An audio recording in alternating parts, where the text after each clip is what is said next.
What is up, everybody? Random Man here, bringing you my review for Killers of the Flower Moon in one take.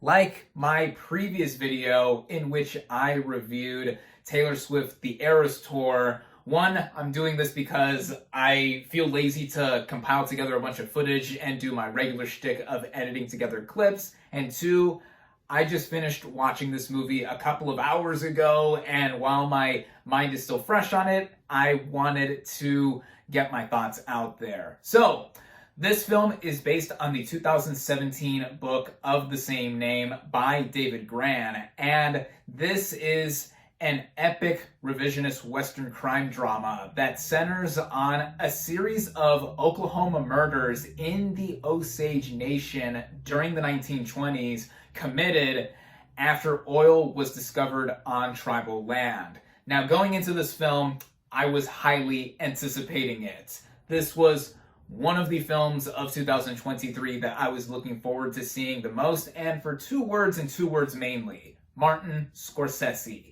He is one of my 5 favorite filmmakers. If you want to know who the other 4 are, they are the late great Stanley Kubrick, Steven Spielberg, Christopher Nolan, and Quentin Tarantino. So anytime any one of these filmmakers, minus Kubrick, who has since passed on, anytime these filmmakers in any given year have a movie coming out, it's always towards the top of my list of things I'm looking forward to see.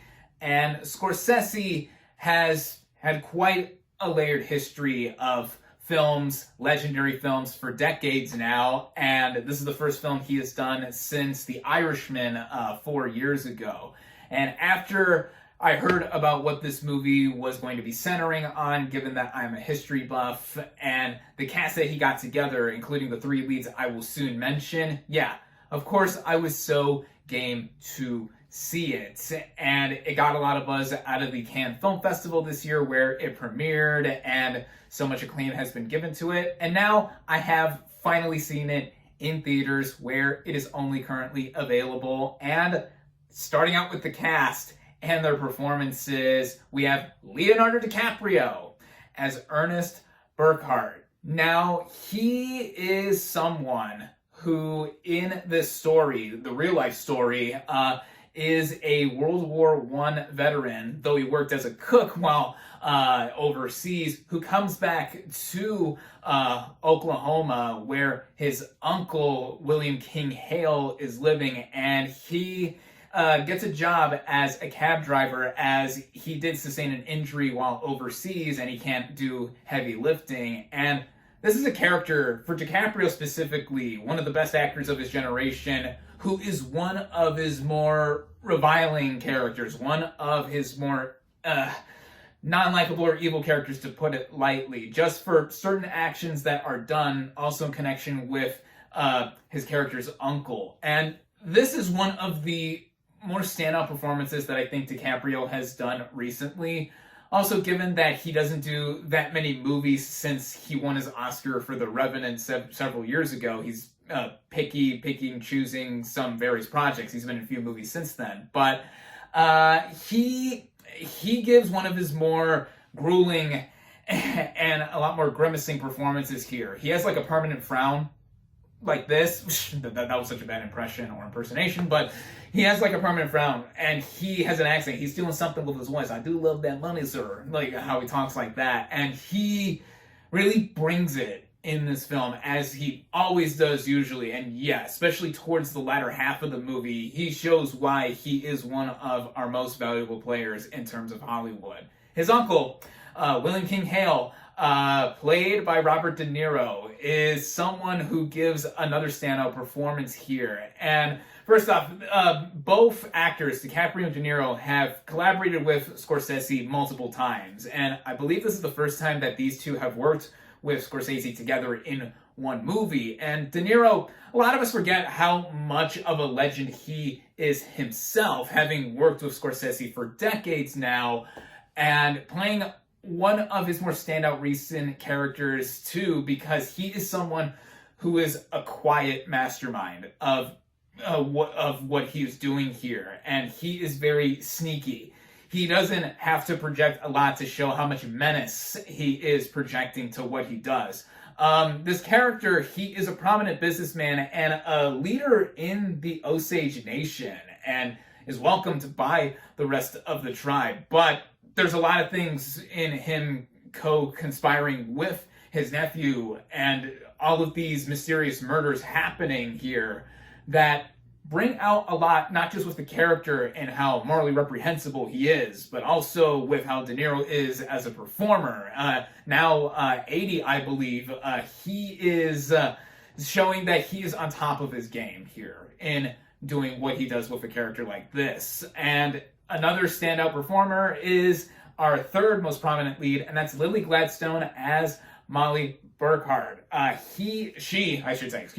She is the love interest to Ernest, and eventually becomes the wife to him, and she is the beating heart and soul of this movie, easily. She brings a lot of humanity and warmth to a story, given that her character is a member of the Osage Nation, and a lot of it is seen through the point of view of herself, going back and forth between herself, her husband, and his uncle, and seeing all of this fall on her, specifically towards her family and connection, and sitting on a bunch of wealth with how oil is discovered on this land. And she knows how to bring a lot of sorrow, but also a sense of semblance to playing somebody who is deeply affected by all of this and is conflicted as to a lot of things, a lot of different factors and what's going on with the community. Also, in claiming to love her husband, the father of her children and stuff. The chemistry that she has between herself and DiCaprio, I think, is great too, because early on, there's a little bit of a rift between both of them, because she's hesitant to even want to get with this guy. I mean, this guy's not exactly the smartest up here, a little dim-witted just from his demeanor at first, but all that put together, yeah, Gladstone gives one of the best performances I've seen all year from anyone. All three of these main performers are surely going to get Oscar nominations for their turns here. And there are many other people that do pop up here and there across this film, such as Jesse Plemons in the back half of the movie as an FBI agent who shows up to this community to investigate who's doing these murders. And with everyone here, also various members of the actual Osage Nation that play prominent roles here. I commend all of them. They all do fantastic jobs too. Everyone in this movie, no matter the role, big or small, they really add a lot to the atmosphere of the film. And now getting into the writing here, this film was co-written by Scorsese and Eric Roth. Now, I've never read the book that this movie is based on, but from what I know, the book is told kind of like a procedural, a crime procedural from the perspective of the FBI that eventually come in to investigate these murders. Whilst the movie makes a wise choice in doing it from the perspective, a lot of the time, from our main three players here, and us being down on ground level, seeing a lot of these events unfold. As like I mentioned earlier with the brief synopsis, oil is discovered on this nation's land, and one by one, slowly, a lot of these Native Americans are murdered in mysterious ways, whether it is straight brutal murder through violence, or even slower, more gradual death, like being poisoned. It's insane how in such a short time frame, in the year 1923 specifically, so 100 years ago, Jesus, a lot of these community members, a lot of these Native Americans just end up winding up dead. And a lot of this is due to our main characters being at the forefront here. And it's interesting to put us in the shoes of the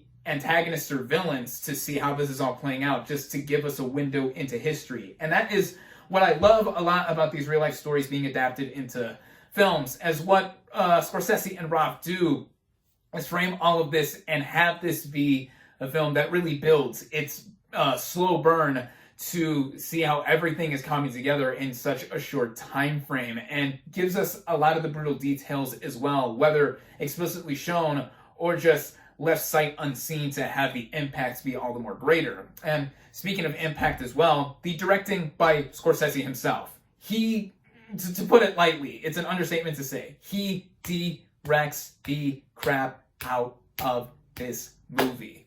I mean, at 80 years old, this guy still knows how to make a movie for one thing, but holding the attention of the audience to have a story like this that is already so compelling because it's been left a lot out of the realms of history. Scorsese knows how to really bring everything down to a level to where it is both intimate, but also very distant and feeling cold a lot of the time, because this is a sad story, to put it in really direct terms right there. And how it all runs together, given this behemoth length of a movie that we have here, it's all held together, I think, mostly well, I would say. Now, a lot has been made over this movie being 3 hours and 26 minutes, exactly, including the end credits. Now, it's a long movie. There's no denying that.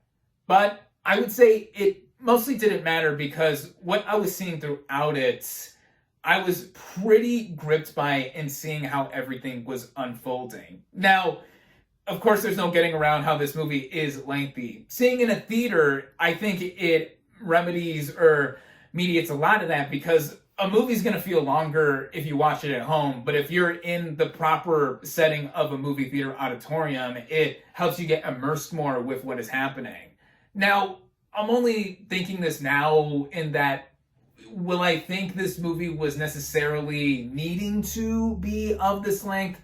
After this first viewing, I'm not exactly sure. Is it a con to say that I was feeling it all the while regardless? Well, yes and no, because again, I was already so into what was happening. But I guess seeing it again, I would further want to reflect or report back and seeing that. But for now, with this whole initial reaction, I think what was happening here just harkened back to a lot of the epics that we used to get. Hollywood used to pump out a lot of these, whether historically based or just epic in scope anyway, from the 1950s and the 1960s. Films like Ben-Hur and Lawrence of Arabia. A lot of what the latter part of the golden age of Hollywood was built off of. And of course, Scorsese helped usher in the new age of Hollywood cinema with his earlier work. But I don't think the running time would really be that much of an issue if anyone is used to binging a lot of shows or just seeing a lot of stuff or older films like myself. But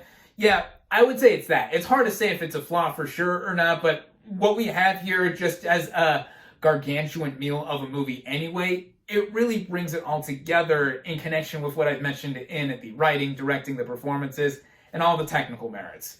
This film was made for $200 million, and I can't imagine not having seen it on the big screen first. This was produced by Apple TV Plus, so it will eventually be streaming on there. But luckily, this got a wide release first.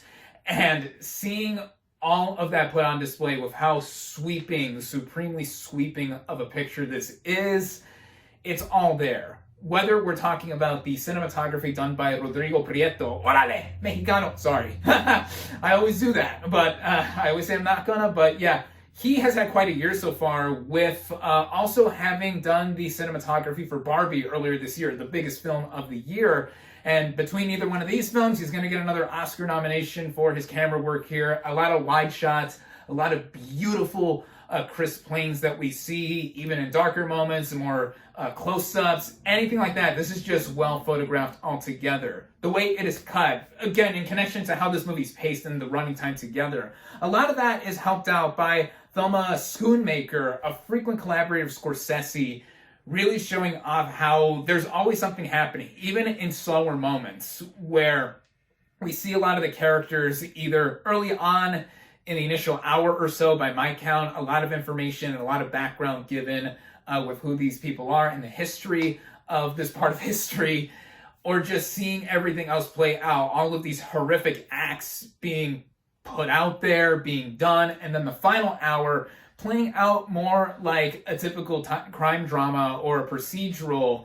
And it's not unlike what Scorsese has done before. It's not a gangster movie, though it's a crime drama, but there are shades in there, whether it is through the editing by Schoonmaker or just the flourishes of the direction by Scorsese that do harken back to a lot of his earlier work, though this is unlike a lot of what he is really known for, because this is a story that he was very clearly passionate about to try and tell. The music, I also have to give a shout out to as well. The film was scored by Robbie Robertson, the now late great Robbie Robertson, who passed away earlier this year, and this makes it his final collaboration with Scorsese. He previously did the score for The Irishman, and it's a very simple but recurrent motif that we hear a lot with the music and all these acts happening, or just how the movie's just running all along. And it's like a beating drum. It's like the literal beating drum of the movie to keep going and just see all the atrocities that are committed here. And that's another big pro. And then also just looking at every other production value that is here, we see this film was actually shot in Oklahoma, in the Osage Nation, with the help of a lot of members of the community, a lot of that helping out to bring more of the authenticity out there, the rest of the sets, production design, costume design, everything put together to just make this feel like I was transported into a window back in time. And it effectively did so throughout it. And when the movie does end, a lot has been talked about with this too, for those that have seen it. Without giving anything away, the movie and how it wraps up, it doesn't wrap up in a traditional sense to where we get some of the aftermath details or other stuff that happened after these initial events are dramatized over. The way it is done is recontextualized with a framing that the movie pulls at the end. And honestly, I thought it was something different that I felt that we don't usually see in a lot of movies like this, or really not to my knowledge, or at least in recent memory, that we have seen, in that it is addressing the audience directly in a way, not necessarily breaking the fourth wall, but again, without giving anything away, just the way it is held together and done like that. Just, I thought, what a way to end the movie, to further harken back and to get to the heart of what this whole story is about. And literally with the final shot too, the final shot of this movie and how it lingers.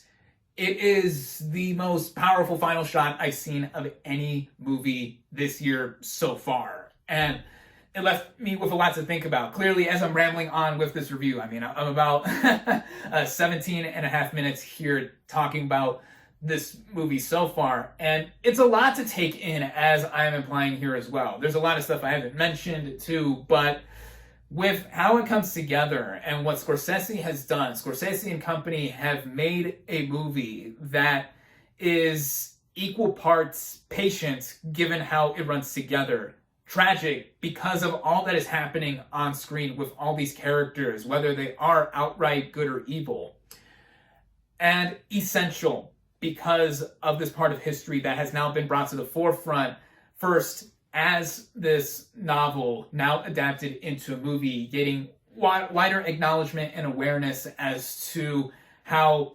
history really has a lot of dark chapters. And in American history, this is one of the most vile, this is one of the most atrocious and just utterly unthinkable things that could happen to a group of people. And it's up to us, just us as people, as humans, to keep stories like these going. And with the culture and traditions that people have, and also for filmmakers, as artists, or people who like to create and share and tell stories. That is one thing here that this movie has in spades, like I've mentioned all around, with it being an experience, a theatrical experience, and just how it is as a motion picture, moving picture, film, cinema, whatever. And yeah, there's a lot of jokes that have been made, around Scorsese himself, emphasizing cinema or like his stance on certain movies or anything else. But it really would have me be like a broken record to say that, yes, this is cinema. This is part of what cinema is all about, from the way